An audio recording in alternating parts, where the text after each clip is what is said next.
तो गाइस कैसे हैं आप सब लोग 100,000 रीइंकार्नेशंस के एपिसोड 02 के साथ हाजिर हूं। अगर आप मेरे चैनल पर नए हैं और अभी तक चैनल को सब्सक्राइब नहीं किया हुआ तो जल्द से चैनल को सब्सक्राइब कर दे, वीडियो को लाइक और शेयर कर दें। शुक्रिया। एपिसोड के एंड पे हमने देखा था हमारा लिन चुई अपने रीइंकार्नेशन साइकिल से बाहर निकल चुका है। बाहर निकलने के बाद जो सबसे पहली चीज होती है प्रिंसेस जीजी के साथ उसका रिलेशनशिप, यानी कि वो प्रिंसेस जीजी की पूरी जिम्मेदारी उठाने को तैयार है क्योंकि रात के वक्त पिछले दिन उसने कुछ उसके साथ कर दिया था। तो यहीं पर वैंगजियन क्लैन की एक एल्डर जिसका नाम एल्डर लियांग है वो वहाँ पर आती है अपनी प्रिंसेस को लेने के लिए। वहाँ पर आने के बाद हमारे लिन चुई से कहती है तुम चोर कहेंगे, तुम हमारी प्रिंसेस को कहाँ पर लेकर जा रही हो। लिन चुई एल्डर जैंग के बारे में भी काफी कुछ जानता है। वो एल्डर जैंग की तरफ देखता है और कहता है हालांकि ये बहुत ज्यादा खूबसूरत और बहुत ही पावरफुल लड़की है लेकिन फिर भी इसका पास बहुत ज्यादा कॉम्प्लिकेटेड है। इसके पास में कुछ ऐसे सीक्रेट्स हैं जिनके बारे में ये बिल्कुल भी नहीं जानती और उन सीक्रेट्स को ये जानना चाहती है। एल्डर जैंग अपने पास एक नेट निकालती है जो कि इनकी स्पेशल टेक्निक होती है जिसको ड्रैगन ट्रैप नेट कहते हैं। वो उस ड्रैगन ट्रैप नेट को निकालती है और उसके ऊपर फेंक देती है। ड्रैगन ट्रैप नेट काफी ज्यादा बड़ा होता है जो कि ड्रैगन को पकड़ने के लिए, इसी वजह से वो काफी बड़ा नेट है। जुई के साथ जो प्रिंसेस जीजी होती है वो उसे कहती है लिन जुई प्लीज जल्दी से यहाँ से भाग जाओ, ये ड्रैगन ट्रैप नेट है, एक बार तुम इसके अंदर पकड़े गए तो तुम इसके अंदर से बाहर नहीं निकल पाओगे। माना लिन जुई से कहता है प्रिंसेस तुम्हें बिल्कुल भी डरने की जरूरत नहीं है, ये तुम्हारे एक छोटा सा नेट है और इस नेट को काटना तो मेरे लिए बहुत ही आसान सी बात है। हमारा लिन जुई अपनी उंगली को ऊपर की तरफ उठाता है। ऊपर की तरफ उठाने के बाद वो अपनी एनर्जी को रिलीज करता है और एक सर्कल में अपनी एनर्जी स्लैश लगाता है। उस एनर्जी स्लैश की मदद से वो उस ड्रैगन ट्रैप नेट के ऊपर अटैक करता है तो वहाँ पर जबरदस्त रोशनी निकलती है और इसी के साथ ही ड्रैगन ट्रैप नेट के वहाँ पर टुकड़े टुकड़े हो जाते हैं। एल्डर जैंग भी ये देखने के बाद बहुत ज्यादा हैरान हो जाती है और कहती है ड्रैगन ट्रैप नेट ये तो एक बहुत ही पावरफुल बीस्ट ट्रैप है। इस ट्रैप को यूज करते हुए हम लोग ड्रैगन्स को पकड़ते हैं। स्पेशल ट्रैप को हमारे सेक्टर मास्टर ने पर्सनली बनाया था तो फिर इस लड़के ने इतनी आसानी के साथ ड्रैगन ट्रैप नेट को कैसे तोड़ दिया। सिर्फ इतना ही नहीं बल्कि इस लड़के ने सिर्फ और सिर्फ एक उंगली के साथ एक ही मूव को यूज करते हुए इसको तोड़ा है। इसका मतलब यह है कि ये लड़का बहुत ज्यादा स्ट्रॉन्ग है और मिस्टीरियस भी है। एल्डर जैंग फिर से नीचे की तरफ उतरती है और उसे कहती है प्रिंसेस जीजी आपको बिल्कुल भी घबराने की जरूरत नहीं है, ये एल्डर यहाँ पर आपको बचाने के लिए आई है, चाहे इसे यहाँ पर इस लड़के की जान ही न लेनी पड़े, ये फिर भी आपको बचाकर लेकर जाएगी। हमारे लिन जुई के सामने आकर रुक जाती है तो लिन जुई से कहता है जैंग किंग तुम ये कर क्या रही हो, तुम जानना चाहते हो कि तुम्हारे फादर इस वक्त कहाँ पर है, क्योंकि मुझे लगता है कि तुम अपने फादर को ढूंढ रही हो। तुम्हारे फादर से जब आखिरी बार मिला था तुम्हारे फादर ने मुझे कहा था कि मैं तुम्हें जाकर ये बात बता दूं कि 10 साल के बाद वो तुमसे और ज्यादा नफरत नहीं करेंगे, 10 साल बाद तुम उनसे मिलने के लिए जा सकती हो। तो एल्डर जैंग उसकी बात सुनने के बाद और भी गुस्सा होती है और उसे कहती है तुम्हें मेरे फादर के बारे में कैसे पता, तुम मेरे फादर को कैसे जानते हो, आखिर तुम हो कौन और कहाँ से आए हो। लिन जुई कहता है अगर तुम अपने फादर के बारे में जानना चाहती हो कि इस वक्त कहाँ पर है तो फिर तुम्हें मुझे अपने साथ लेकर वैंगजियन पवेलियन में जाना होगा। तो एल्डर उसे कहती है लेकिन तुम हमारे वैंगजियन पवेलियन में क्यों जाना चाहते हो, मुझे ये बताओ कि तुम्हारा प्लान क्या है। मैं एक एल्डर हूँ और मैं एल्डर होने के नाते किसी भी आम बंदे को वहाँ पर लेकर नहीं जा सकती जो कि बहुत ज्यादा मिस्टीरियस हो। लिन जुई से कहता है इस बात से तुम्हारा कोई भी ताल्लुक नहीं है, तुम्हें बस मुझे रास्ता दिखाना है, अगर अपने फादर के बारे में जानना चाहती हो तो मुझे रास्ता दिखाओ, चाहता हूँ कि तुम मुझे सेफली वैंगजियन पवेलियन के अंदर लेकर जाओ। एक सीन में वैंगजियन पवेलियन का दिखाया जाता है। जब एल्डर जैंग वहाँ पर हमारे लिन जुई को अपने साथ लेकर पहुंचती है तो उनके जो डिसाइपल्स होते हैं वो उनके सामने घुटने टेक कर खड़े होते हैं। लिन जुई एल्डर जैंग से भी आगे आगे चल रहा था, वो बहुत ही एरोगेंटली उसके आगे आगे चल रहा था। वो डिसाइपल्स जो होते हैं वो देखकर बहुत ही हैरान होते हैं। उनमें से 2 डिसाइपल्स ऐसे होते हैं जो कि चुप नहीं रह पाते, वो बात करते हुए कहते हैं हाँ ये लड़का कौन है, ये इतना एरोगेंट क्यों है जो कि एल्डर के सामने इस तरह एरोगेंटली चल रहा है, एल्डर जैंग के सामने ऐसे नहीं चलना चाहिए। दूसरे वाला कहता है मुझे लगता है कि ये सीटू के कुत्तों में से कोई एक कुत्ता होगा जो कि बाकी सभी को जहाँ पर दबा कर रखते हैं, ये अपनी पावर के बेस पर बाकी सभी को अपने सामने झुका लेते हैं।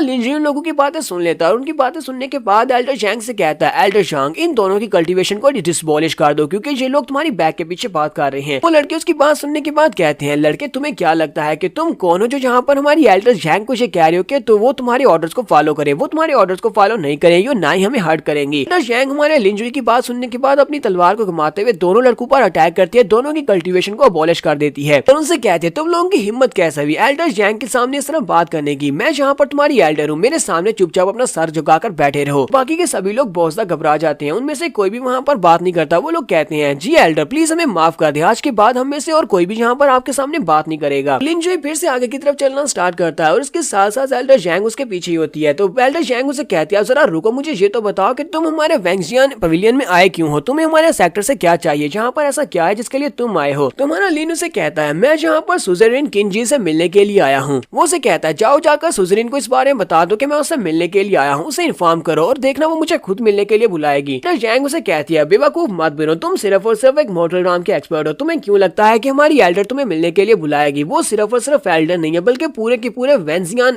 पवेलियन की मास्टर भी है। लिन जुई कहता है ये तो वक्त ही बताएगा कि वो मुझसे मिलती है या नहीं, तुम्हें क्यों लगता है मुझसे नहीं मिलेगी। वो आगे बढ़ता है, जीजी के सर पे हाथ रखते हुए कहता है जीजी जाओ जाकर रेस्ट करो, पर मैं जहाँ का काम खत्म कर लूँ, मैं जाकर मास्टर से मिल लूँ, उसके बाद मैं तुमसे मिलने के लिए जरूर आऊंगा। वो उसे कहती कहती है अच्छा ठीक है, फिर वो भागती वहाँ से चली जाती है। जबकि एल्डर जैंग पीछे खड़ी सोच रही होती है आखिर इस लड़के ने उस लड़की के ऊपर ऐसा क्या जादू कर दिया है कि हमारी लिटिल सेंटेंस जीजी इसकी बातों को कितनी ओबीडियंटली मान रही है। वो चुपचाप इसकी बात मानकर यहाँ से चली गई। हमारा लिंजुई एल्डर जैंग को कहता है कि मैं यहाँ पर तुम्हें एक फार्मूला बताने वाला हूँ, तुम्हें जाकर अपनी मास्टर को ये फार्मूला बताना है। अगर तुम्हारी मास्टर ने ये फार्मूला सुन लिया तो देखना वो खुद मुझे बुलाएगी अब से अपने आप से मिलने के लिए। इसके साथ ही हमारा लिंजुई से वो सारा फार्मूला बता देता है। तो ये फार्मूला मेरे तो किसी काम का नहीं है और ना ही मेरे पल्ले पड़ने वाला है, इसी वजह से मैं यहाँ पर इसको नहीं एक्सप्लेन करूंगा। एल्डर जैंग उसकी बात सुनने के बाद कहती है इसने जो फार्मूला बताया है ये तो काफी ज्यादा स्पेशल लगता है और इस तरह की बातें मेरी मास्टर को ही समझ आती है। हालांकि मुझे ये समझ में नहीं आया, लेकिन हो सकता है कि मास्टर सुजरीन को ये समझ आ जाए। तो जाके उसको बताकर देखते हैं, क्या पता वो इस लड़के को मिलने के लिए इनवाइट कर ले। एल्डर जैंग उसे कहती है ठीक है मैं जाकर अपनी मास्टर सुजरीन को ये बताने वाली हूँ, तुम यहीं पर रुकना, इंतजार करना, मैं वापस आकर तुम्हें बताती हूँ। जो इसे कहता है ठीक है मैं यहीं पर तुम्हारा इंतजार करूंगा। तो हमारा लिंजुई वहीं पर रुका होता है। तो उसी वक्त उसे साइड के ऊपर से आवाज आती है, कोई कहता है सीनियर ब्रदर वॉच आउट। साथ ही ग्राउंड में बच्चे प्रैक्टिस कर रहे होते हैं, वो तलवारबाजी की प्रैक्टिस कर रहे होते हैं। एक लड़की एक लड़के के साथ फाइट कर रही होती है और अपनी तलवार के अटैक के साथ वो उस लड़के को हरा देती है। तो लिंजुई वहीं पर पहुंच जाता है। बाकी के लड़के उसकी तारीफें कर रहे होते हैं। वो उसे कहते हैं जूनियर सिस्टर तुम तो वाकई में बहुत अमेजिंग हो, तुमने अभी अभी जिस मूव को यूज किया वो एक्स्ट्रा ऑर्डिनरी था। लिंजुई वहाँ पर आता है और उनसे कहता है लड़कों तुम लोग क्या यहाँ पर स्वर टेक्निक को मास्टर करने की कोशिश कर रहे हो। उनमें से कुछ लड़के तो गेट पर थे, वो लोग उसे देखते ही बहुत ज्यादा घबरा जाते हैं और चिल्लाकर कहते हैं तो वही है। तो लिंजुई उन लोगों से कहता है तुम्हें मुझसे घबराने की जरूरत नहीं है, मैं कोई बुरा इंसान तो बिल्कुल भी नहीं हूँ, मैं एक बहुत ही अच्छा इंसान हूँ। वैसे तुम बाकी सभी लोगों से बात करते हो वैसे मुझसे भी बात करो। वो सभी लड़के जल्दी से उसके सामने अपने घुटने टेक देते हैं और चिल्लाकर उसे कहते हैं प्लीज हमें माफ कर दो, हमारे साथ कुछ भी बुरा मत करना, हम लोग तुमसे माफी मांगते हैं, हम लोग बस यहाँ पर ट्रेनिंग कर रहे थे। तो वो जूनियर सिस्टर हमारे लिंजुई की तरफ देखती है और कहती है तुम कौन हो, यहाँ पर ये सभी लोग तुम्हारे सामने इतने वियर्डली क्यों बिहेव कर रहे हैं। तो वो लड़के पीछे की तरफ घूमते हैं और अपनी सीनियर जूनियर सिस्टर को बताते हैं। वो कहते हैं तुमने दरवाजे के ऊपर दोनों डिसाइपल्स को नहीं देखा, उन दोनों डिसाइपल्स की कल्टीवेशन को डिबॉलिश कर दिया गया है क्योंकि उन लोगों ने इस लड़के के खिलाफ वहाँ पर बुरी बातें की थी। इसी वजह से एल्डर जैंग ने उन दोनों को सजा देकर उनकी कल्टीवेशन को अबॉलिश कर दिया। इस वजह से हम लोग घबराए हुए हैं, कहीं हम लोग हमारे मुंह से कोई ऐसी बात ना निकल जाए जिससे हम लोग इसको प्रोवोक कर दें और कहीं हमारी कल्टीवेशन भी अबॉलिश न कर दी जाए। हमारा लिंजुई आगे बढ़ता है और उस लड़की से कहता है यहाँ पर ये बात इंपॉर्टेंट नहीं है कि मैं कौन हूँ, सभी लोग मुझसे डर रहे हैं लेकिन तुम्हें डरने की जरूरत नहीं है। पर इंपॉर्टेंट बात तो यह है कि मैं यहाँ पर तुम्हारी इस इंटरेस्टिंग टेक्निक को देखने के लिए आया हूँ। तुम यहाँ पर जिस टेक्निक को यूज कर रही हो मुझे पता है कि तुम डेरिवेटिव स्वर्ड स्किल्स यूज कर रही हो, लेकिन तुमने इस प्रैक्टिस को गलत किया है, यानी कि तुमने इसको गलत प्रैक्टिस किया है। ये बात सुनते ही वो लड़की भी हैरान होती है और कहती है क्या तुमने अभी भी क्या कहा कि मैंने इसको गलत प्रैक्टिस किया है, लेकिन तुम्हें हमारे डेरिवेटिव स्वर्ड स्किल के बारे में कैसे पता है, ये तो वैंगजियन पेविलियन का एक स्किल है। लिंजुई से बताता है कि कैसे तुम इस टेक्निक को यहाँ पर ठीक कर सकती हो। वो उसे इसके बारे में बताता है इसको कैसे ठीक करना है। जब तुम तलवार को उठाती हो तुम्हारी इंटेंशन सामने की तरफ होनी चाहिए कि पीछे की तरफ होनी चाहिए। बाद वो उसे कुछ बताता है जो कि उसी के पल्ले पड़ने वाला है, मेरे पल्ले नहीं पड़ता। ये बात सुनते ही वो लड़की भी काफी हैरान होती है, उसे भी लगता है कि इसने जो टेक्निक बताई है वो ठीक बताई है। वो उसे कहती है मास्टर मुझे बताएं कि मैं इसको कहाँ से प्रैक्टिस करना स्टार्ट करूँ। हमारा लिंजुई वहीं पर बैठ जाता है, अपने कंधे पे हाथ रखता है और कहता है मैं तुम्हें दिखा सकता हूँ, मैं तुम्हें सिखा सकता हूँ अगर तुम मुझसे सीखना चाहती हो, लेकिन वो क्या है ना कि मेरे कंधे में बहुत ज्यादा दर्द हो रहा है। तुम्हें अच्छी तरह से पता है कि मेरे कंधे में दर्द हो रहा है, तो तुम्हें क्या करना है, अगर तुम सीखना चाहती हो तो फिर जल्दी से मुझे दिखाओ कि तुम्हारे पास कौन से मैजिक स्किल्स हैं। बस सुनते ही वो लड़की शर्माना शुरू कर देती है, फिर साथ ही वो कहती है अच्छा ठीक है, और वो उसके पीछे वाली साइड पर जाती है, जाकर उसका कंधा दबाना स्टार्ट कर दिया है। हमारा लिंजुई कहता है हाँ मुझे अब काफी अच्छा महसूस हो रहा है, तो इसके बाद मैं सोचूंगा कि तुम्हें ये सिखाना है या नहीं। क्योंकि सभी लड़के गुस्सा हो रहे होते हैं और कहते हैं हम लोग भी जूनियर सिस्टर से हम लोग ये सब कुछ करवाना चाहते हैं, लेकिन इस लड़के ने देखो कितनी आसानी से इससे ये सब कुछ करवा लिया। ये लड़का तो कुछ ज्यादा ही बेशर्म है, किस तरह ये लड़कियों से अपनी खिदमत करवा रहा है। तो उसी वक्त एल्डर जैंग भी वहाँ पर आ जाती है। वो लिंजुई से कहती है लिंजुई चलो जल्दी से आ जाओ, मेन हाल में हमारी चीफ सुजरीन तुमसे मिलना चाहती है। लिंजुई इस छोटी लड़की से कहता है ठीक है बाय, मुझे यहाँ से जाना होगा तुम्हारी मास्टर से मिलने के लिए, तो फिलहाल के लिए मैं तुम्हें कुछ भी नहीं सिखाऊंगा, बाद में तुमसे बात करूंगा।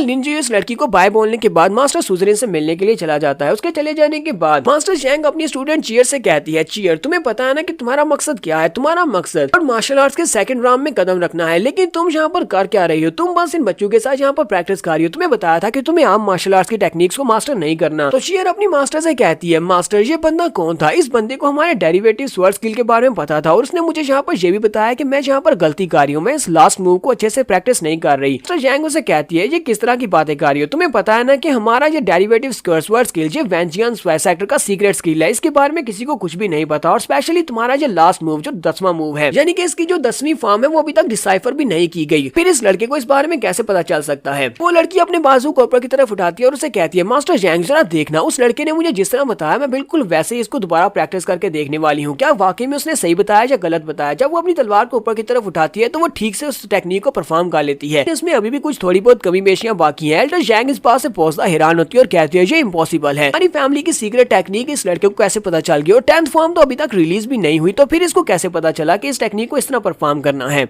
उसी वक्त हमारा लिन जुई दूसरी तरफ मास्टर सुजेनिंग के सामने पहुंच चुका है, जो कि वेंजियन पवेलियन की मास्टर है। तो फाइनली हमारा लिन जुई वेंजियन पवेलियन की मास्टर सुजेन से मिलने के लिए मेन हॉल में पहुंच जाता है, जहाँ पर वो अपनी चेयर के ऊपर बैठी होती है और हमारा लिन जुई उसके सामने खड़ा होता है। तो सुजेन हमारे लिन जुई से कहती है तुमने वो टेक्निक जो कि एल्डर जैंग को बताकर यहाँ पर भेजा था वो एक बहुत ही स्पेशल टेक्निक है, उसको return to an great dream technique कहा जाता है। एक ऐसी स्पेशल टेक्निक है जिस टेक्निक को जनरेशन टू जनरेशन हमारे वेंजियन पवेलियन में सिर्फ और सिर्फ एल्डर्स को ही बताया जाता है, फिर सिर्फ और सिर्फ मास्टर को बताया जाता है। अब मुझे ये बताओ कि तुम्हें हमारे सेक्टर की इस टेक्निक के बारे में कैसे पता चला? तुम्हें इस टेक्निक के बारे में नहीं पता होना चाहिए था। लिन जुई से कहता है तुम तो यहाँ पर सिर्फ और सिर्फ इस टेक्निक के बारे में बात कर रही हो, मुझे सिर्फ इस टेक्निक के बारे में नहीं पता, मुझे तो तुम्हारी इस ग्रेट टेक्निक के फ्लॉज के बारे में पता है कि इसके अंदर कहाँ कहाँ पर फ्लॉज हैं। तो सुजेन उसकी बात सुनने के बाद थोड़ा गुस्सा होती है और उसे कहती है ये वाली टेक्निक्स पिछले 3000 साल से हमारे एंसेस्टर्स हमें आगे पास डाउन करते आ रहे हैं और तुम्हें लगता है कि इसके अंदर कहीं ना कहीं पर फ्लॉज रह गए हैं। ऐसा कैसे हो सकता है? अगर इसके अंदर फ्लॉज होते तो पिछले 3000 साल में कोई ना कोई एल्डर इसको पहचान लेता। तुम्हें इस बारे में कैसे पता चला? मुझे ये बताओ कि तुम्हारी इंटेंशंस क्या है, तुम यहाँ पर किस मकसद से आए हो? साथ ही वो अपने पास से अपनी पावर्स को रिलीज करती है और कुछ स्नेक टाइप के मॉन्स्टर्स के साथ उसके ऊपर अटैक करने के लिए उनको आगे की तरफ भेजती है। सुजेन उसे कहती है कि तुम मुझे यहाँ पर ये नहीं बताते कि तुम यहाँ पर किस मकसद से आए हो तो फिर मैं तुम्हारे साथ बिल्कुल भी पोलाइटली बात नहीं करूंगी। जो ये अपने हाथ को ऊपर की तरफ उठाता है, एनर्जी को रिलीज करता है, सामने की तरफ हाथ से एक स्लैश लगाता है, उसके जितने भी स्नेक्स होते हैं वो सारे के सारे वहाँ पर डिस्ट्रॉय हो जाते हैं। हमारा लिन जुई से कहता है मैं यहाँ पर तुम्हें यही मशवरा दूंगा कि मेरे साथ बहुत ही प्यार से पेश आना। मुझे ये भी पता है कि लास्ट नाइट तुम इसी टेक्निक को मास्टर करने की कोशिश कर रही थी, जिसकी वजह से तुम्हारी बॉडी के अंदर काफी सारे इंटरनल इंजरीज है। तुम यहाँ पर अपनी पावर को इस तरह बेतुके इस्तेमाल करती रहोगी, तुम्हारी बॉडी के अंदर इंटरनल इंजरीज जो है वो और भी ज्यादा खराब हो जाएंगी। और अगर यहाँ पर मैं तुम्हारी मदद नहीं करता उन सारी इंजरीज को हील करने के लिए तो मुझे लगता है कि कम से कम 6 महीने तक तो वो इंजरीज बिल्कुल भी ठीक नहीं होने वाली। ये बात सुनते ही सुजेन भी सोच रही होती है इस लड़की को कैसे पता चला कि लास्ट नाइट में यहाँ पर प्रैक्टिस कर रही थी। लास्ट नाइट प्रैक्टिस करने के बाद ही मुझे बॉडी के अंदर काफी सारी इंजरीज हुई थी। मैं सुप्रीम टेक्निक को मास्टर करने की कोशिश कर रही थी लेकिन मैं उस टेक्निक को मास्टर नहीं कर पाई। लेकिन एक और बात यह है कि मैं तो उस वक्त अपने फॉरबिडन एरिया में थी, अपने सुप्रीम क्लियर पॉन्ड में, जहाँ पर जाना तीसरे बंदे के लिए बिल्कुल भी वंशित है, जहाँ पर तीसरा बंदा बिल्कुल भी नहीं जा सकता, यानी कि वहाँ पर सिर्फ और सिर्फ मास्टर्स जा सकते हैं। लेकिन इस लड़के को ना सिर्फ इतना पता है कि मैं लास्ट नाइट क्लियर पॉन्ड के अंदर बैठकर इस टेक्निक को मास्टर कर रही थी, बल्कि इसको ये भी पता है कि उसकी वजह से मेरी बॉडी के अंदर इंटरनल इंजरीज है। इस लड़के को इस सब के बारे में कैसे पता हो सकता है? आज ये लड़का है कौन, मुझे समझ नहीं आ रही। लिन जुई से कहता है मुझे पता है कि तुम इस वक्त क्या सोच रही होगी, लेकिन मुझे नहीं लगता कि तुम्हें ज्यादातर इस बारे में सोचना चाहिए, क्योंकि यहाँ पर इंपॉर्टेंट ये है कि मैं यहाँ पर तुम्हारी मदद करने के लिए आया हूँ। वहाँ से बिल्कुल भी फर्क नहीं पड़ना चाहिए कि मैं कौन हूँ, मैं कहाँ से आया हूँ। साथ ही वो सीढ़ियाँ चढ़ते हुए ऊपर आ जाता है। सीढ़ियाँ चढ़ने के बाद वो ऊपर उसकी चेयर के सामने आकर खड़ा हो जाता है और उसे कहता है तुम्हें एक बात अपने बारे में बता दूं कि मुझे नीचे खड़े होकर ऊपर देखने की आदत बिल्कुल भी नहीं है। मैं हमेशा लोगों को नीचे झुकाकर देखता हूँ। उसके सामने खड़ा कर नीचे की तरफ उसकी तरफ देख रहा होता है। वो उसे एक और बात कहता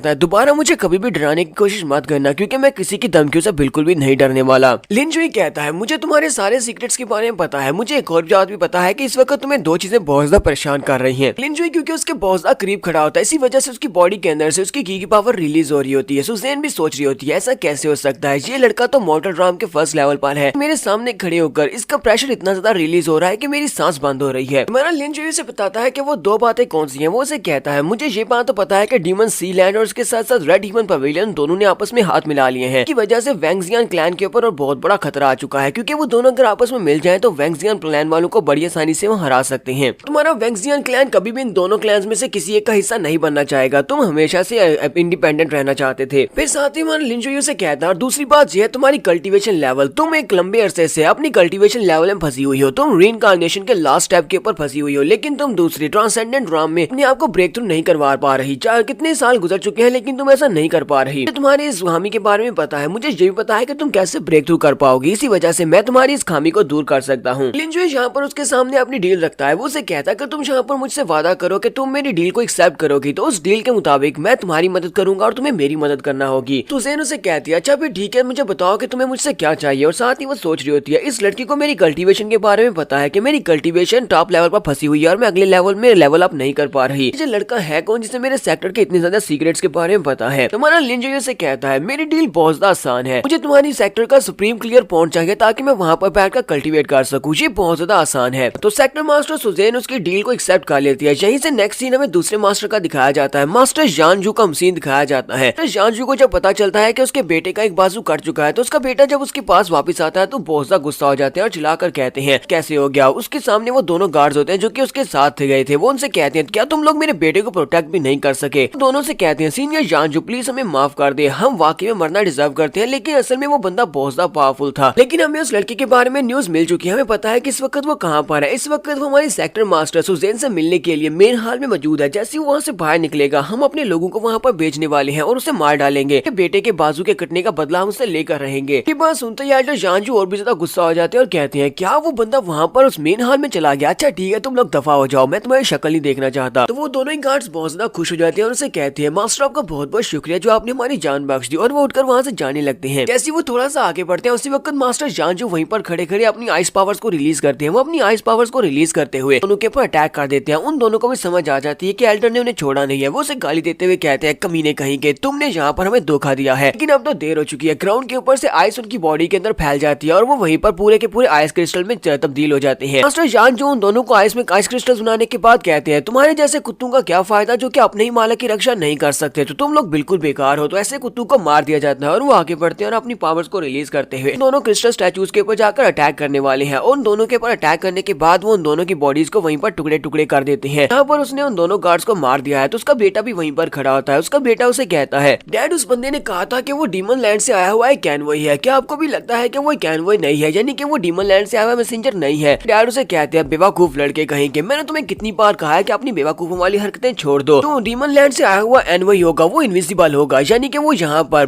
किसी को अपने आप के बारे में बताएगा नहीं कि वो डीमन लैंड से आया हुआ है कैनवॉय है, और वो इतना ज्यादा पावरफुल होगा कि मैं भी उससे डरूंगा। लेकिन तुम जहाँ पर जिस बारे में बता रहे हो कि वो सिर्फ और सिर्फ मोर्टल राम का एक एक्सपर्ट था, तुम्हें क्या लगता है कि मोर्टल राम का कोई एक्सपर्ट डीमन लैंड से आया हुआ कोई एक्सपर्ट हो सकता है? फिर साथ ही वो अपने बेटे से कहती है लेकिन तुम्हें ज्यादा परेशान होने की जरूरत नहीं है, उसने तुम्हारे साथ जो कुछ भी किया इस बात का बदला मैं लेकर रहूंगा। तब तक वो लड़का हॉन्गमैंग कॉन्टिनेंट के ऊपर रहेगा, तब तक वो मेरे हाथ से नहीं बच सकता। मैं उसे ढूंढूंगा, ढूंढ कर उसे मार डालूंगा। सीटू जॉय भी वहाँ पर जोर जोर से रोना शुरू कर देता है और अपने फादर से कहता है फादर प्लीज आपको मेरा बदला लेना होगा, उसने मेरे साथ बहुत ही बुरा किया है। कहीं से नेक्स्ट सीन फिर से हमें मेन हॉल का दिखाया जाता है। तो हमारा लिन जुई सुजैन के सामने खड़ा होता है। सुजैन उसकी रिक्वेस्ट को एक्सेप्ट कर लेती है। वो कहती है ठीक है मुझे तुम्हारी डील मंजूर है। साथ ही वो उसे कहती है लेकिन तुम्हें पता है कि सुप्रीम क्लियर पॉइंट वो हमारा फॉरबिडन एरिया है, वहाँ पर कोई भी ऐसे एंटर नहीं हो सकता। मैं और मेरी छोटी बहन जो कि लिटिल सेंटेंस है जी, उसके अलावा यहाँ पर कोई भी नहीं जा सकता। इसी वजह से मुझे यहाँ पर तुम्हें एक टाइटल देना होगा, मुझे तुम्हारी आइडेंटिटी को चेंज करना होगा। फिलहाल के लिए मैं अपने सेक्टर का तुम्हें सेंट किंग बनाती हूँ। सेंट किंग की आइडेंटिटी तुम्हें मिलेगी जब हम दोनों की डील पूरी हो जाएगी, उसके बाद हम तुम्हारी आइडेंटिटी तुमसे वापस ले लेंगे। लिन जुई से कहता है ठीक है हम दोनों में डील हो गई, मैं सुप्रीम क्लियर पॉइंट में तुम रात के वक्त तुमसे मिलूंगा, तुम्हें भी वहाँ पर आना होगा, वहाँ पर मैं तुम्हारी मदद करूंगा तुम्हारी कल्टीवेशन को बढ़ाने में, साथ ही मैं तुम्हें हील भी करूंगा। तो उसे कहती है तो अभी हम लोग वहाँ पर क्यों नहीं जा सकते, रात के वक्त क्यों आना है? लिन जुई से कहता है क्योंकि फिलहाल के लिए यहाँ पर एक और बड़ा मसला है जिसको हमें निपटना है, क्योंकि उसी वक्त उन्हें बाहर से आवाज आ रही होती है क्योंकि एल्डर जानजू वहाँ पर पहुंच रहे होते हैं। हमारा लिन जुई से कहता है तो फिलहाल के लिए यहाँ पर एक मसला है जिसे सुलझाना है, तुम्हारे दरवाजे के पर मुश्किल आ चुकी है। एल्डर जानजू वहाँ पर पहुंचते हैं और कहते हैं कि मैं यहाँ पर आने में लेट हो गया, क्या मैंने यहाँ पर कुछ इंपॉर्टेंट बातें मिस कर दी हैं? तो सुजैन उसे कहती है एल्डर जानजू आप इस वक्त यहाँ पर क्या कर रहे हैं? एल्डर जानजू वहाँ पर आते हैं, उनको पहले रिस्पेक्ट देते हैं क्योंकि वो उनकी सेक्टर की चीफ है, इसी वजह से। फिर साथ ही वो से कहते हैं मैंने सुना है कि हमारी लिटिल सेंटेंस को किसी ने किडनैप कर लिया था, लास्ट नाइट किसी ने उसे किडनैप किया था और उसके बाद सुबह के वक्त एल्डर क्लैंग उसको बचाने के लिए गई थी और उसको बचाकर वहाँ से वापस ले आई है। क्या ये बात वाकई में सच है? तो सुजैन उसे कहती है हाँ ये बात वाकई में सच है। एल्डर जानजू सर क्या आपने कहा कि हमारी लिटिल सेंटेंस को किसी ने किडनैप कर लिया था और उसके बाद एल्डर जैंग उसे बचाकर लेकर आई है। फिर साथ ही एल्डर जानजू की नजर हमारे लिन जुई के ऊपर पड़ती है। वो लिन की तरफ देखते हैं और सोच रहे होते हैं ये तो वाकई में मोर्टल राम का एक एक्सपर्ट है, यानी कि जितना भी स्ट्रॉन्ग नहीं है। हमारा लिन जुई भी उसे वहाँ पर हेलो बोलता है। जैसे वो उसे हेलो बोलता है तो एल्डर बहुत ज्यादा गुस्सा हो जाते हैं और गुस्सा होने के बाद वो जल्दी से लिन के ऊपर अटैक करने के लिए आगे बढ़ते हैं और कहते हैं मैंने सुना है कि यही वो लड़का है जिसने हमारी फेरी को किडनैप किया था, तो मैं इसको बिल्कुल भी नहीं छोड़ने वाला, मैं इसको सजा देता हूँ। और वो बड़ी स्पीड से हमारे लिन जुई के ऊपर अटैक करने के लिए आगे बढ़े होते हैं। अपने हाथ के ऊपर अपनी आइस के कवच को भी चढ़ा लिया होता है और अपनी आइस पावर को रिलीज करते हुए जैसे उसे मारने के लिए उसके करीब पहुंचते हैं, उसी वक्त हमारा लिन उनके सामने से गायब हो जाता है। लिन उनके सामने से गायब होने के बाद उसके पीछे वाली साइड पर पहुंच जाता है और अपनी उंगली को उसके सर के ऊपर रखता है और कहता है मैंने तो ऐसा बिल्कुल भी नहीं सोचा था कि एल्डर जानजू मुझे देखते ही यहाँ पर इतने ज्यादा उतावले हो जाएंगे कि मुझे गले मिलने के लिए इतनी स्पीड से आगे बढ़ेंगे। अफसोस की बात यह है कि मैं फिलहाल के लिए आपको गले से नहीं लगा सकता, अगर आप चाहें तो मैं अपनी उंगली को यूज कर सकता हूँ। एल्डर जानजू बेचारा बहुत ज्यादा घबरा जाता है और कहता है ऐसा कैसे हो सकता है, ये इतनी स्पीड के साथ मेरे पीछे कैसे पहुंच गया, ये तो सिर्फ एक मोर्टल राम का एक्सपर्ट है, फिर इसकी स्पीड मुझसे भी ज्यादा कैसे हो सकती है कि अगर मैंने यहाँ पर थोड़ी सी गलती की तो ये अपनी उंगली के अंदर से एनर्जी को रिलीज करेगा और मेरा सर उड़ा देगा। सुजैन भी एल्डर जानजू से कहती है एल्डर जानजू आपकी इस बात का क्या मतलब है, आपने इस लड़के के ऊपर अटैक क्यों किया है? जानजू उसे कहता है तुम आप यहाँ पर मेरी बात को गलत मत समझना, मैं तो सिर्फ और सिर्फ अपनी सेंटस के लिए सब कुछ कर रहा हूँ। हमारी सेंटस लिटिल फेरी, उसका स्टेटस हमारे सेक्टर में बहुत ज्यादा हाई है और मैंने सुना है कि इसी लड़के ने उसे किडनैप किया था, इसी वजह से मैं अपने आप को रोक नहीं पाया। अब यहाँ पर इसको खड़े करके इससे बातें कर रही है। मुझे तो लगा था कि आपने अभी तक इसको पकड़कर जेल में डाल दिया होगा ताकि इसको इंटेरोगेट किया जा सके किसने ये सब कुछ क्यों किया है। तो यहाँ पर इसे जवाब देती है, वो उसे कहती है इस सब की कोई भी जरूरत नहीं है, हमारी आपस में बातचीत हो चुकी है और इस लड़के ने उसको वाकई में किडनैप नहीं किया था, बल्कि इसी लड़के ने हमारी फेरी की जान बचाई है। जिसने उसे किडनैप किया था वो कोई और इंसान है, मैं उसके बारे में आपको नहीं बताऊंगी। तो लिन जो हमारी प्रिंसेस को बचाने के लिए वहाँ पर मौजूद नहीं होता, अगर इसने उसको नहीं बचाया होता तो हमारी लिटिल सेंडर्स के साथ पता नहीं क्या हो चुका होता, अब तक शायद वो मर चुकी होती। और अब यहाँ पर मैंने फैसला किया है, मैंने बहुत ही सोच समझ कर ये फैसला किया है कि मैं लिन जोई को अपने सेक्टर का सेंट किंग बनाने वाली हूँ। इसका स्टेटस भी जीजी के बराबर का होगा, यानी कि जीजी के जैसे ये भी सेंट किंग होगा। ये बात सुनते ही एल्डर जानजू को तो एक झटका लगता है, वो आगे से कुछ कहने लगते हैं, लेकिन सुजरीन उसे कहती है जो कह दिया वो कह दिया, इसका स्टेटस मैंने यहाँ पर बता दिया, इसका टाइटल मैंने बता दिया है, तो इसका मतलब यह है कि जिस तरह तुम सभी लोग हमारी लिटिल सेंडर्स के जीजी की रिस्पेक्ट करते हो उसी तरह तुम्हें इस लड़के की रिस्पेक्ट भी करनी पड़ेगी। एल्डर जानजू अब यहाँ पर कुछ कर नहीं सकते क्योंकि सेक्टर चीफ ने यहाँ पर फैसला सुना दिया है, तो वहाँ पर कहता है तो फिर ठीक है, मैं यहाँ पर इस लड़के को कंग्रेचुलेट करता हूँ कि ये हमारा लिटिल सेंट किंग बन चुका है। तो बहुत ही खुशी की बात है कि हमारे पास हमारे क्लैन को एक नया लिटिल सेंट किंग मिला है, ये हीवंस की तरफ से हमारे लिए भेजा गया है। कहता हूँ कि यहाँ पर हमारे लिए कुछ ऐसा करेगा जिससे हमारे सेक्टर का नाम बहुत ज्यादा रोशन हो जाएगा। फिर साथ ही वो सोच रहा होता है अब पता नहीं ये कमीना लड़का कहाँ से आया है, अब आने के बाद ये डायरेक्टली हमारा लिटिल सेंट किंग बन चुका है, यानी कि इसका स्टेटस अब मुझसे भी ज्यादा हाई हो चुका है। एल्डर वहाँ से चले जाते हैं, तो एल्डर के वहाँ से चले जाने के बाद सुजरीन हमारे लिन से कहती है अभी अभी यहाँ पर ग्रैंड एल्डर जानजू को बहुत ज्यादा गुस्सा दिला दिया है, मुझे लगता है कि तुम्हें यहाँ पर काफी ज्यादा मुश्किल होने वाली है, मुश्किल से बचने के लिए मैं तुम्हें यहाँ पर ऑर्डर दूंगी तुम एल्डर जैंग किंग के साथ ही रहना, एल्डर जैंग किंग तुम्हारे साथ रहेगी, तुम उनके डोम में जाकर रह सकते हो। लिन उसे कहता है मिस सुजरीन तुम्हारा बहुत बहुत शुक्रिया मेरे लिए ये सब कुछ करने के लिए, लेकिन मैं यहाँ पर अपने मसलों को खुद ही निपटा सकता हूँ। के बाद हमारे लिनजुई को उसके रेजिडेंस हाउस दिखाए जाते हैं, तो लिनजुई अपने रेजिडेंस हाउस में जाता है जहाँ पर वो छोटी लड़की जो कि वहाँ प्रैक्टिस कर रही थी, हमारे लिनजुई ने उसको प्रैक्टिस में कुछ फ्लॉज के बारे में बताया था जिसका नाम जियानची होता है। जियानची उसके साथ वहाँ पर आई होती है, तो हमारा लिन कहता है ये घर तो वाकई में बहुत ज्यादा प्यारे हैं। जियानची उसके सामने वहीं पर झुक जाती है और उसे कहती है लिटिल सेंट किंग लिनजुई, मेरा नाम जियानची है, अब यहाँ पर रहने वाली है और मैं यहाँ पर आपके साइड के ऊपर ही रहने वाली हूँ और मैं साथ ही आपके से एडवाइस भी चाहती हूँ, मैं चाहती हूँ कि आप मेरे मास्टर बनिए और मुझे बताएं कि किस तरह मैं अपनी तलवारबाजी की टेक्निक्स को बेहतर बना सकती हूँ, मुझे मार्शल आर्ट्स की कल्टीवेशन को आगे बढ़ाना है, तो मुझे यहाँ पर आपकी मदद की जरूरत होगी। हमारा लिन उसे कहता है ये तो एक बहुत ही छोटा सा मसला है, तुम्हें ज्यादा परेशान होने की जरूरत नहीं है, आज फिलहाल मैं रेस्ट करूंगा और कल से मैं तुम्हारी टीचिंग को स्टार्ट करूंगा, फिलहाल के लिए मुझे एक बहुत ही जरूरी काम करने के लिए जाना है, तुम यहाँ से वापस जा सकती हो, मुझे एक बहुत ही जरूरी काम करने जाना है। जियानची वहाँ से चली जाती है और जियानची के वहाँ से चले जाने के बाद नेक्स्ट सीन हमें एक सीक्रेट रूम का दिखाया जाता है जहाँ पर एल्डर जानजू अपने बेटे के साथ होती है और वो लोग बहुत ज्यादा गुस्सा होते हैं। एल्डर कहते हैं कमीने की हिम्मत तो देखो, वो यहाँ पर चला आया, सुजरीन से उसने बात की और सुजरीन ने उसे हमारा लिटिल सेंट किंग बना दिया। पता नहीं उस लड़के ने सुजरीन के ऊपर ऐसा क्या जादू किया है कि उसने उसे हमारा सेंट किंग ही बना दिया है, ऊपर से उसकी कल्टीवेशन भी सिर्फ मॉर्टल राम में है, एक मॉर्टल राम का लिटिल सेंट किंग कैसे हो सकता है।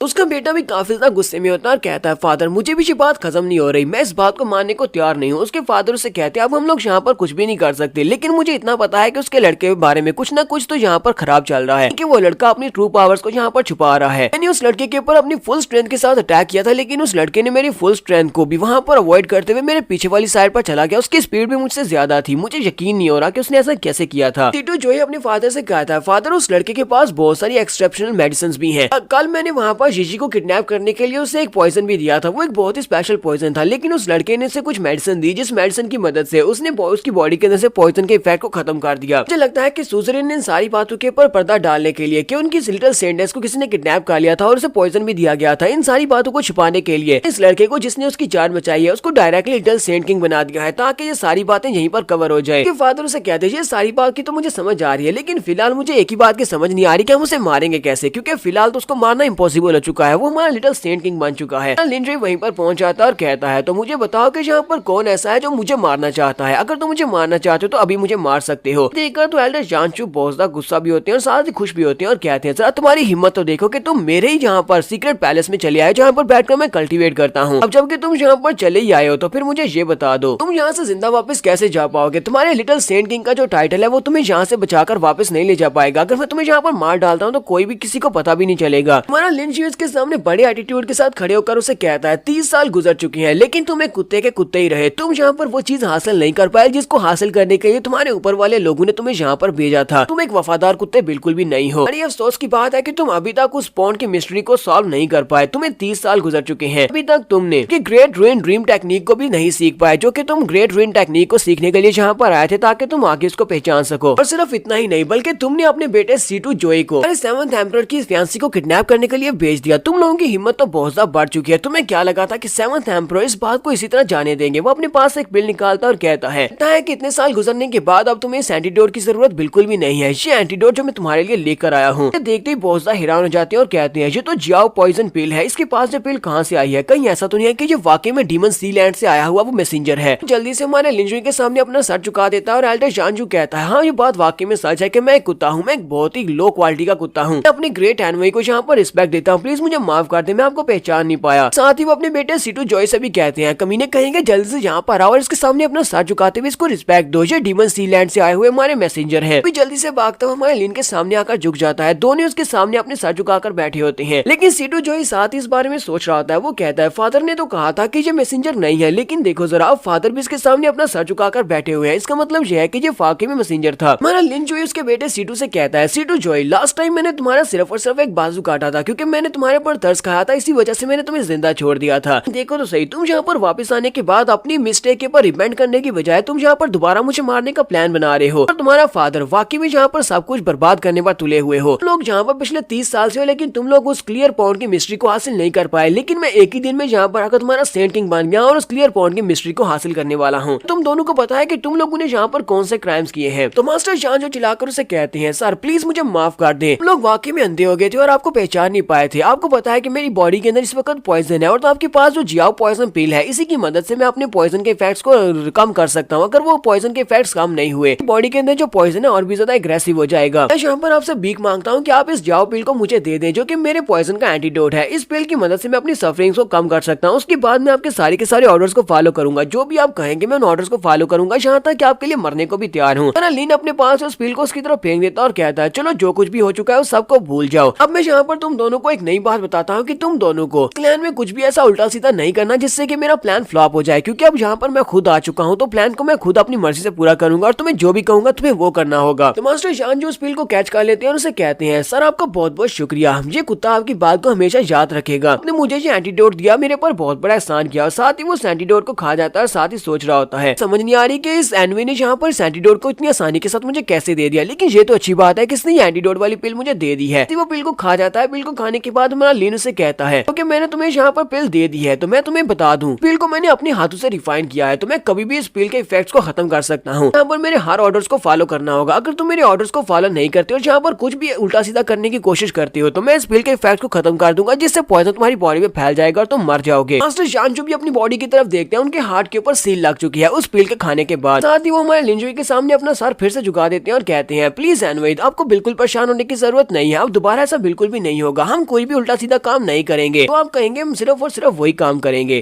थोड़ी देर तक वो वहीं पर झुक कर रहते हैं, फिर सामने देखता है तो उसके सामने कुछ भी नहीं होता। लिंजुई वहाँ से गायब हो चुका होता है। तो लिंजुई वहाँ से गायब होने के बाद सीधा क्लियर पॉइंट के अंदर चला जाता है, जो कि फॉरबिडन एरिया है। इस पॉइंट के अंदर मिस सोजरिन पहले से मौजूद होती है। लिंजुई वहाँ पर पहुंचता है, वो उसे कहती है तो फाइनली तुम आ ही गई, मैं तुम्हारे इंतजार कर रही, तुम लेट हो। लिंजुई वहाँ पर आने के बाद अपने कपड़े उतार देता है और उसे कहता है चलो जल्दी से अपनी टॉप ड्रेस को ऊपर से उतार दो। ये बात सुनते ही वो बहुत ज्यादा गुस्सा हो जाती है। सुजरीन उसे कहती है ये क्या बकवास है, तुम यहाँ पर किस बारे में सोच रहे हो, तुम ऐसा वैसा कुछ भी मत सोचना वरना मैं तुम्हें मार डालूंगी। लिंजुई उसे कहता है प्लीज यहाँ पर ऐसा तो मत कहो, मुझे तुम्हारी बॉडी में कोई भी इंटरेस्ट नहीं है, ना ही मुझे यहाँ पर इस तरह का कोई भी काम करना है। मैं चाहता हूँ कि थोड़ी देर के लिए तुम अपनी ईगो को उतार कर साइड के ऊपर रख दो। मैं यहाँ पर जिस कल्टीवेशन मेथड को यूज करते हुए तुम्हारी बॉडी के अंदर कल्टीवेशन को बढ़ाने वाला और पॉइजन को रिमूव करने वाला, उस टेक्निक के लिए तुम्हारे ऊपर के कपड़ों को उतारना बहुत ज्यादा जरूरी है, ताकि डायरेक्टली तुम्हारी बॉडी के अंदर मैं अपनी की पावर को इंसर्ट कर सकूं। तुम्हें पता है कि तुम अभी तक अपने आप को ब्रेक थ्रू क्यों नहीं कर पाए? ब्रेक थ्रू करने के लिए जिन और जैंग दोनों एनर्जीज की जरूरत पड़ती है। तुम एक लड़की है तो तुम्हारे पास जिन एनर्जी तो बहुत ज्यादा है। तुमने पिछले कई सालों में अपनी बॉडी में बहुत सारी जिन एनर्जी को इकट्ठा करके रखा है, तुमने कभी किसी के साथ डुअल कल्टीवेट नहीं किया, जिसकी वजह से तुम्हारे पास जैंग एनर्जी की बहुत ज्यादा कमी है। तो तुम चाहो तो तुम इसको रिजेक्ट कर सकती हो। तो वो उसकी बात सुनने के बाद जल्दी से अपनी टॉप ड्रेस को उतार देती है और कहती है ठीक है मैं तुम्हारे पर भरोसा करती हूँ, अगर तुमने मेरा भरोसा तोड़ा तो फिर मैं यहीं पर तुम्हारे पर अटैक करके तुम्हें मार डालूंगी। तुम्हारा लिंजुई भी वहीं पर पानी के अंदर आ जाता है और उसे कहता है दूसरी तरफ मुंह करके खड़ी रहो। तो वो उसके पीछे वाली साइड पर आकर खड़ा होता है और कहता है बस यहीं पर चुपचाप खड़ी रहना। अपनी पाम में अपनी पावर्स को रिलीज करते हुए उसकी बॉडी के अंदर अपनी की पावर को इंसर्ट करने लगा है। वो अपनी पाम को उसके कमर के ऊपर रखता है, साथ वो अपनी एनर्जी को उसकी बॉडी के अंदर ट्रांसफर कर रहा था। देखने वाली बात तो उसके चेहरे के एक्सप्रेशंस हैं। तो सेक्टर चीफ कहती है जी क्या मेरी बॉडी के अंदर क्या चीज एंटर हो रही है, ये तो बहुत ज्यादा कमाल की और बहुत ज्यादा गर्म भी है। और साथ ही वो ब्लश करते हुए कहती है ये तो बहुत ज्यादा वार्म फीलिंग है, मुझे बहुत ज्यादा अच्छा महसूस हो रहा है। लिन जुई से यहाँ पर एक्सप्लेन करता है, वो उसे कहता है क्या तुम्हें ये थोड़ा बहुत स्ट्रेंज लग रहा होगा, मैंने तुम्हारी बॉडी के अंदर अपनी एक्सटर्नल फोर्स को दाखिल किया है जो कि यांग फोर्स है। आज से पहले इस सारी एनर्जी को पहले कभी महसूस नहीं किया होगा, क्योंकि तुम्हें देखकर ही लगता है कि तुमने कभी भी किसी यांग एनर्जी वाले बंदे के साथ डुअल कल्टीवेट नहीं किया। इसी वजह से मुझे ये बॉडी तुम्हारी बॉडी के अंदर यांग एनर्जी इंटर करनी पड़ी है, की वजह से अब तुम्हें यहाँ पर बहुत ही कंफर्टेबल फीलिंग महसूस हो रही है। तुम्हारे पास जो ग्रेट रू एंड ड्रीम टेक्निक है सिर्फ और सिर्फ प्योर जिन की एनर्जी की मदद से ही तुम एम्फेसाइज कर सकती हो, लेकिन तुम अगर इसको आगे बढ़ाना चाहती हो तो तुम इसको आगे नहीं बढ़ा सकती, वो भी यांग एनर्जी के बिना। अगर तुम्हारे पास यांग और जिन एनर्जी दोनों है तभी तुम इसको आगे बढ़ा पाओगी। इसी वजह से तुम सभी लड़कियां 9th लेवल के ऊपर आकर अटक चुकी हो। 9th लेवल तक पहुंचने तक तुम्हारी बॉडी के अंदर बहुत सारी जिन की स्टोर हो चुकी है, इतनी ज्यादा जिन की स्टोर हो चुकी है कि तुम्हारी जो अपनी कल्टीवेशन है वो भी रिग्रेस होना शुरू हो चुकी है, यानी कि कम होना शुरू हो चुकी है। अगर अभी भी तुम यहाँ पर यांग एनर्जी को अपनी बॉडी के अंदर इंटर नहीं करती तो तुम्हारी कल्टीवेशन बहुत ज्यादा कम रह जाएगी। सुसरीन उसे कहती है तो मुझे ये बताओ कि कितना ज्यादा टाइम लगेगा मेरी बॉडी के अंदर जो कंप्लीट जिन की है उसको कंट्रोल करने में, तुम्हें कितनी बार ये सब कुछ करना पड़ेगा। तो हमारा लिन जुई से कहता है इतनी कल्टीवेशन मेरे पास है, मुझे लगता है कि कम से कम मुझे 6 महीने तो लगेंगे। इतने 6 महीनों में मैं तुम्हारी बॉडी के अंदर जितने भी जिन की है उस सभी को निकाल दूंगा और उसके साथ साथ अपनी यांग की को तुम्हारी बॉडी के अंदर इंटर करूंगा। अगर मेरी कल्टीवेशन और भी ज्यादा बढ़ जाती है तो फिर मैं तुम्हारी बॉडी के अंदर से जिन की को जल्दी निकाल सकता हूँ, यानी कि टाइम पीरियड कम हो जाएगा। तुम्हें पता है कि रेड हेवन पवेलियन और इसके साथ साथ डीमन सी लैंड उन दोनों ने आपस में हाथ मिला लिया है। सिर्फ इतना नहीं बल्कि सिर्फ 1 महीने के बाद यहाँ पर हॉन्गमैंग कंपटीशन भी होने वाला है और हमें उस कंपटीशन बैटल में भी हिस्सा लेना है। यहाँ पर हमें हॉन्गमैंग बैटल के बारे में बताया जाता है कि ये कंपटीशन होता है जहाँ पर जितने भी मेजर क्लैंस हैं हॉन्गमैंग